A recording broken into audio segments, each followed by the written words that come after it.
Hello, in this video I'm showing you a couple of interesting moments from round 1 of Grand Swiss. The first position is from game between Ahmed Adly and Aleksandr Rakhmanov. And in this position, White played a big mistake, King d2, allowing Black to play Bishop f1 and taking on h3. But instead, Black plays Bishop g6 here. And after King e1, Bishop e8, they make a draw. And just let's go back to this position. So if Black plays Bishop f1, he's going to capture on h3. And probably he was thinking about his bishop getting trapped, but after King f2, he's not going to be trapped on h3 because Black can always play f5 and get out of this trap.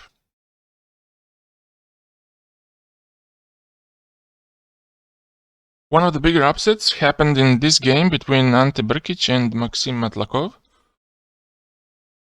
Black played knight e4 in this position.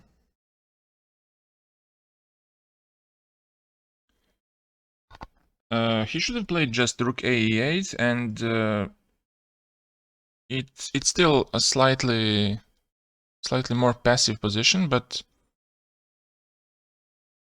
I think that it would lead to some equality in the end.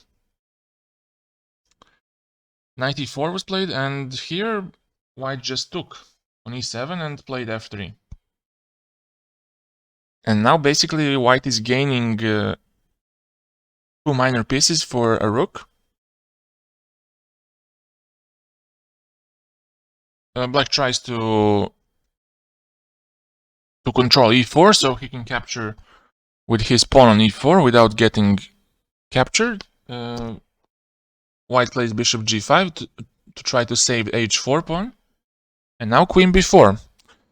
He wants to attack both b2 pawn and the rook. So White plays c3, queen takes b2, and now fe happens. Finally, White captures the knight. d4 happened, and because if he tries to capture like this, now in the future Black has to worry about knight g4 and knight h6 ideas, or just knight g4, knight e5 ideas. So he wanted to keep this knight as inactive as possible. But now Black plays queen c4, rook f7, and now a4. Queen a3, and now rook b1, activating his rook. Queen d6 back, and now he takes on b7. Queen d5, and now queen a6. c5 was played, but now White is simply pinning the queen. Rook c7, and now after bishop f4, rook c6. Queen b7, rook d8, and after he took on a7, Matlakov resigned because he's also probably going to lose the c5 pawn. And once the knight comes back into the game via f1 and d3, it's going to be impossible to resist. This position is from the game between Arturs Neiksans and Alexey Sarana. And here White to move, and he played rook e2. First, let's address this weird king on h4, which is trapped, doesn't have any square, and White only has to give a check on f5 or g2 by maneuvering like this or like this, and the game would be over. And here Black plays rook bd3, and White just took and played knight e3, and Sarana resigned because he cannot stop both knight g2 and knight f5 without losing material. And he would need to play something like this, but after rook e3, these pawns on the queen side are going to be falling, and after that, after one of those pawns fall, then white's rook would come to the 8th rank, and eventually he would give a checkmate on the h8. The next position is from the game between Nihal, Sarin and Kiril, Georgiev. And here black plays rook c6. Very logical, defending the e6 pawn. And now white prepares an attack on the king side with his rook lift. Rook e3, and now h5 is played. The threat of white was to play rook h3. So in case of h6 here, white would continue with rook g3, targeting g6 pawn. And the threat here would be just to take on e6. For example, if he plays knight c4, then white would take on e6 here.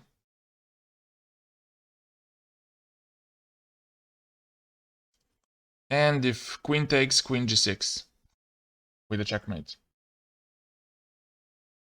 So here he plays h5, and after queen e2,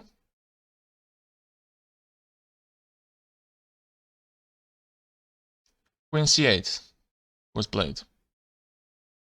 And now king is just avoiding checks with king h2, rook c1, rook h3, and now he's going to target both g6 and h5 pawns at the same time. And after knight c6, white plays queen d3, very nice move. After which black resigned, because if he tries to defend on g6 by playing queen e8, now white's taking on h5, because if you take, queen h7 is checkmate.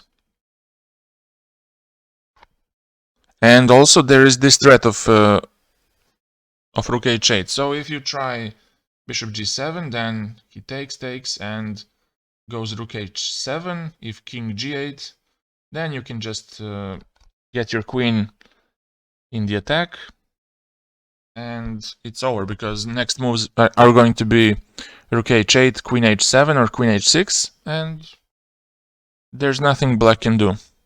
Also, I want to mention, after rook e3, if black plays h6 and rook g3, I forgot to mention, if black takes on g5, then queen takes g5, and black has to defend g6.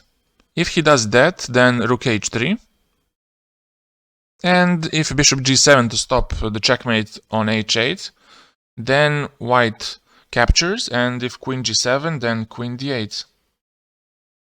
If king f7, then rook f3, and black has to give up a queen and also gets checkmated. And if he does that, then with rook h8, white is taking the queen, and he will eventually win, because he has a pawn majority on this side, 4 versus 3. He will just push these pawns and maybe even win some of them. Also, there is this idea with queen d8, destabilizing the knight and the rook. And if you give a check, because if knight c4, queen d7 happens, and you lose the rook, if you give a check, king h2, and let's say knight c4, then he's losing e6, and it is going to be an easy win. That was about that game. The next position is from the game between Pavel Ponkratov and Vadim Zvjaginsev. White was to move, and he found a nice tactic here. Knight c6. After which black's rook cannot recapture on c6 because of hanging rook on f8, and after king h7, just a checkmate on f7 happens. So black tried to counter with knight d3, and the idea is if he takes on d3, then rook takes c6 is with check, and he would probably save himself in that case. He would double on the c file and create some counterplay on that side. But instead white plays king d2. He's not worrying about marching with the king. He goes king d2, and now black takes on b2. He didn't have any checks, so he tries to weaken the queenside pawns, and also to put pressure on c2. But now white plays a nice move again, rook d4, threatening queen f6 with queen g7. And black tries to stop at least queen g7 with rook g8. Now white gets queen f6, and after king h7, he takes on f7. It's not possible to take on h6 because it would just open up the h file, and I think eventually you would get checkmated as black with queen e7. So he goes back to h8. Black has to go back, queen e7, king h8, and now white plays h7. And black played queen c3 check. If he tried to go rook g7, for example, then white would have queen f8 or rook f8, doesn't matter. And in case of capturing and taking on h7,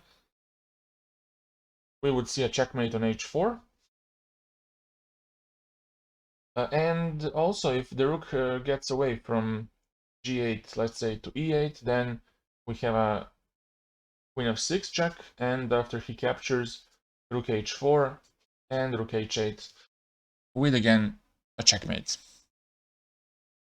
So he gave a check, king e2 was played, and the only check left was queen c2, but now king e3 is played, and in this position black resigned because of the reasons I mentioned. He's either going to lose a rook, or he's getting checkmated in two ways I showed you before. This position is from the game between Firouzja and Abasov.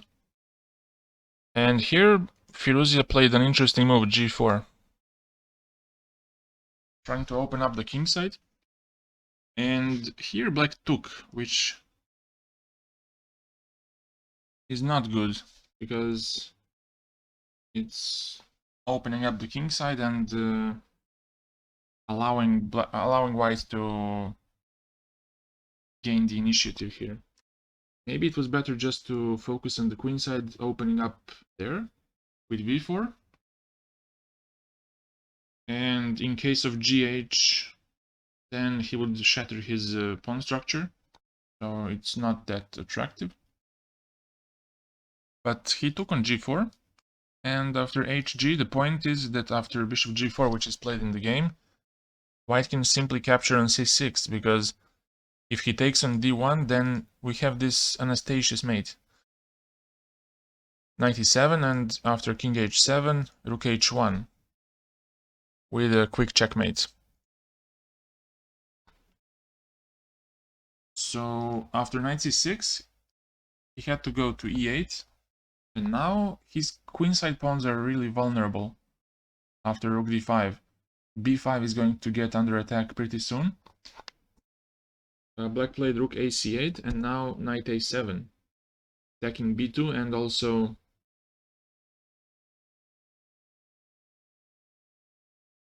the rook and the b5 pawn. So now black plays rook a8. If he tried to defend like this with rook b8, then bishop e3 would come, and the knight had to go away from c5. And after knight e6, knight b5, white would capture a pawn. Also, this e4 pawn is always weak, and it's kind of blocking the bishop from getting more active. So it's not a good position for black at all. He played rook a8, and now he takes on b5, rook eb8, and now knight c7, attacking the rook. And now the point is that you have e6. And after any capture, like that, Firouzja has knight e6 and attacking the rook. So Abasov tries to attack on b2 in return, but now he captures on f7. King f8, and now bishop e5 defending b2.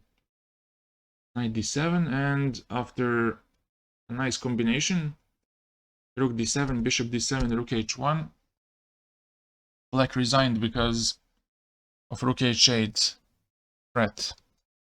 If black tries to take on a3, then white would give a check on h8, king e7, and now knight d5 check. Discovered attack on the rook, and if king f7, just you can take immediately on b8, or you can give a check and even take more material with bishop knight f4, bishop e6, and you can capture and then take on b8. And if on this check he plays king e6, then you can take immediately, and white ends up with being a piece up. So that's that game. As the last position, I have this one. This position is from the game between Pichot and Vladislav Artemiev. And black was to move, and he played a5 here. He wants to expand on the queen side to gain some space, and also to restrict the knight, which might come to b3 and c5. So he wants to push his pawn towards a4 and restrict this knight on d2. While knight on d6 is quite well placed there. And now white plays king e1. I think that here it was better to not allow black to advance on the king side, so his knight from d2 can get to f1 and e3 later on. But he played king e1, and after a4, rook e3, c6. It still seems that the position is quite drawish, but black has a pleasant ending here. He goes king d1, and now f5. The second phase is restricting this knight from reaching e3 and completely fixing it on d2. So rook e5 was played, and now king f6. g3, and now, like I said, he's expanding also on the king side. And king c2 was played, and now b5. Fixing the structure on the queen side, not allowing any c4 breaks, and also covering the outpost on c4. King d3, and now rook b8. And here rook e2. And now the second phase finishes with f4 for black. So he's basically cutting all the squares for white's knight, except b1 and a3, but they're not as useful as e3. And now white took, black took back, and now b3 was played. He tries to free himself and at some point to push c4. But now black just goes knight f5, and white goes rook e1, rook a8, preparing to enter via the a file. Rook e5 back, to not allow black's knight to advance to e3, because h5 pawn is weak. Now black takes, and plays h4, just for that case, to not allow to free his knight to go to e3, maybe. And now white didn't want to allow h3 from black, so he played h3. And now knight e3 is played. And now white wants to go rook a1, rook h1, and capture the h pawn.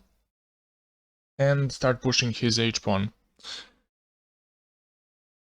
Rook h5 was played, and now knight f5, threatening to go king g6 next. So white played rook h7 to escape, and here rook g8 comes. Now rook g3 is a threat to capture on h3. Rook a7 was played, rook g3, and now c4. He wants to liquidate on the queen side as much as possible, so he increases his drawing chances, but now it's really tough. And I think it all began with f4. I think he should have played something more passively, like knight f1, not allowing to open up the g file. But the position was uncomfortable to play in the first place. So rook g8, rook a7, rook g3, and now c4. Takes, and knight e7. He's holding on to his pawn on d5. And after cd, now white chose practically the best option to play knight e4. Because if he just waits, then black is going to capture on h3 and start pushing his h-pawn. So he played knight e4 here. And after d, king e4, knight g6. And after rook a6, king g5. Black is still going to capture on h3 after he escapes those checks. And after d5, rook g5, stopping the advance, king d4, and now rook g1. King e4, king g5, he only has to stop this d pawn and the game should be finished. King f6, and now rook a6 was played, rook e1, giving a check, and king f5. In case of d7 now, black has rook d1, and if king c6, knight e5. And after black captures on d7, it's game over. So he tries rook a4, but now after knight e5, I think here white resigned because he's going to lose his e3 pawn, and if he tries to defend it by rook a3, then rook e3 is going to make sure that f3 pawn hangs. This game was my favorite from the first round, and it's really instructive how black little by little pushed white towards the loss. First he expanded on the queen side with pushing his pawn to a4, fixing with b5, c6, and then started with f5, g5, f5, h5 on the king side, finalizing it with f4, completely shutting down this knight on d2. And after that, white didn't feel safe and he opened up the g file, which made his f and h pawns vulnerable. I hope you enjoyed this, and see you later. Bye bye.